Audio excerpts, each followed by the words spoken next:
భస్మం అనేది కేవలం శైవులకేనా, వేరే ఎవరు కూడా వినియోగించకూడదా? భస్మ అన్నప్పుడు తెల్లగా కనిపించేదే భస్మం అంటూ ఉంటారు. అలాగే భస్మం ధరించే సమయంలో ఎన్నో నియమాలు.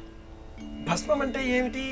అగ్నిహోత్రుడికి బంగారం అని కానీ, లేక విలువలేని మరి ఒక లోహం అని కానీ, కర్రముక్క అని కానీ అనే భేదాభిప్రాయాలు లేవు. అన్నింటినీ అగ్నిహోత్రుడు భస్మీపటలం చేస్తూ ఉంటాడు, భస్మీపటలం చేస్తూ ఉంటాడు. భస్మము అగ్నిహోత్రం చేసే సమయంలో అగ్నికి ఆహుతులు ఇచ్చిన అనంతరం అగ్ని అందించేటటువంటి పరిపూర్ణ ప్రసాదంగా అందరూ ఈ భస్మాన్ని ధరించాలి.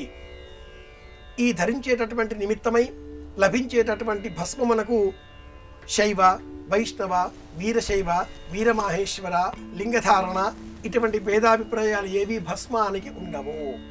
అలాగే ఈ భస్మాన్ని ధరించే సమయంలో పర్యావరణము, ప్రకృతి, పంచకోశాత్మకమైన ప్రపంచము 5 లక్షణాలతో ముడిపడి ఉంటుంది. కనుక అగ్నిరితి భస్మ, వాయురితి భస్మ, జలమితి భస్మ, స్థలమితి భస్మ, వ్యోమేతి భస్మ, సర్వగం భవామన ఏతాని రక్షోగుంసి భస్మాని అని మనకు సంప్రదాయ సూచన ఇలా చేస్తుంది.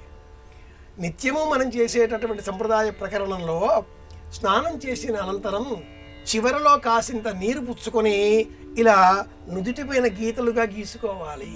జలమితి భస్మ.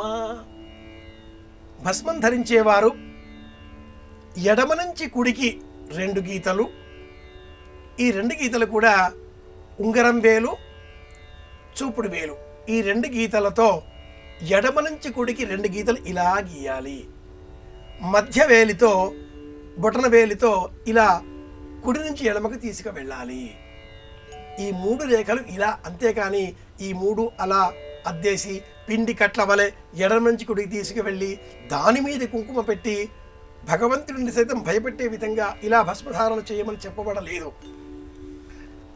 ఈ దేహంలో ఉండేటటువంటి దశవిధ నాడులలో ప్రత్యేకంగా ఇడా పింగళికా మధ్య సుషుమ్నా జై నమో నమః, దిగువ ఎగువ ఉండే ఈ గీతలు ఇడా పింగళి, మధ్యలో ఉండేటటువంటిది సుషుమ్న.